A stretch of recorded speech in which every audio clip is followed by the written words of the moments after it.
Hi friends, welcome back to అన్ఫా kitchen feast. ఈరోజు కూరగాయల్లో రారాజైన వంకాయతో ఇలా స్పెషల్గా ఉల్లిపాయ కారం అయితే చేయబోతున్నాను. ఈ వంకాయ ఉల్లిపాయ కారం అయితే చూడ్డానికి చాలా టెంప్టింగ్ ఉంది కదా. వేడి వేడి అన్నంలో ఈ కారం కొంచెం కలుపుకొని వంకాయతో తింటూ ఉంటే ఇంకేం కర్రీ అవసరం ఉండదండి. ఈ రెసిపీ ఒక్కసారి ట్రై చేస్తే మళ్ళీ మళ్ళీ తినాలనిపిస్తుంది. ముందుగా వంకాయలను తీసుకున్నాను. నేను ఇలా పొడవుగా ఉండే వంకాయలను తీసుకున్నానండి. మీరు కావాలంటే గుత్తి వంకాయలైనా తీసుకోవచ్చు.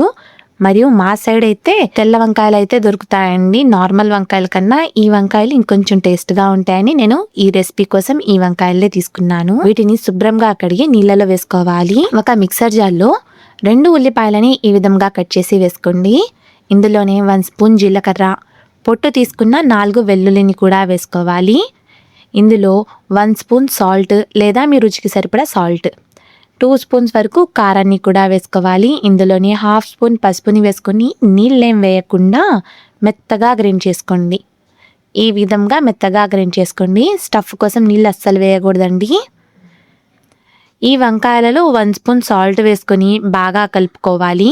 వీడియోలో నేను చూపించే విధంగా మధ్యకి ఘాట్లయితే పెట్టుకోవాలండి వంకాయని. ఈ విధంగా కొంచెం డీప్ కటింగ్ అయితే చేసుకోవాలి. ఈ విధంగా మొత్తం వంకాయలని కట్ చేసి రెడీగా పక్కన పెట్టుకోవాలి.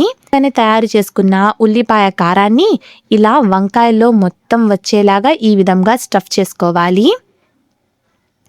స్టఫింగ్ ఏమాత్రం బయటకు రాకుండా చూసుకోండి. వంకాయల్లో ఉండే వాటర్ని గట్టిగా పిండుకుంది. ఇలా పిండుకోవడం వల్ల స్టఫ్ పెట్టినప్పుడు స్టఫ్ నీళ్ళగా కాకుండా మీరు ఏ విధంగా అయితే గట్టిగా స్టఫ్ని పెట్టుకుంటారో అదే విధంగా స్టఫింగ్ అయితే ఉంటుంది. ఈ విధంగా మొత్తం వంకాయల్లో స్టఫింగ్ పెట్టుకొని రెడీగా పక్కన పెట్టుకోవాలి. కడాయిలో 1 స్పూన్ వరకు ఆయిల్ని వేసుకోండి. ఇందులో కొంచెం జీలకర్రని వేసుకోవాలి. ఇందులోనే ముందుగానే స్టఫింగ్ పెట్టుకున్న వంకాయలని వేసుకొని మూత పెట్టుకొని మీడియం ఫ్లేమ్లో మగ్గనివ్వాలి.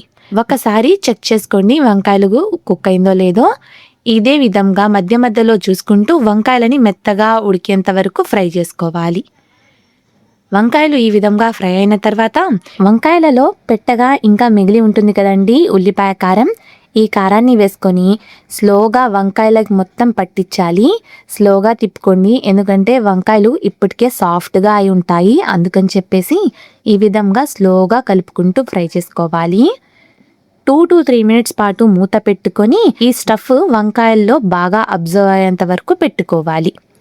చూసారా, 2 మినిట్స్ తర్వాత ఇలా ఆయిల్ సపరేట్ అవుతుందండి. ఇంకింతే, స్టవ్ ఆఫ్ చేసుకోండి. వేడి వేడి అన్నంలో ఈ కారం కలుపుకొని కొంచెం వంకాయతో పాటు తింటూ ఉంటే ఎలాంటి కర్రీస్ అయినా వెనకపడాల్సింది. ఇవే కాదండి, పాతకాలపు రుచులు అయితే మా ఛానల్లో చాలా వీడియోస్ ఉన్నాయి. మరియు మీకు ఎలాంటి రెసిపీస్ కావాలో నాకు కమెంట్స్ రూపంలో తెలియచేయండి. ఈ వీడియోని లైక్ చేసి మీ ఫ్రెండ్స్ అండ్ ఫ్యామిలీకి షేర్ చేయండి. Thank you for watching.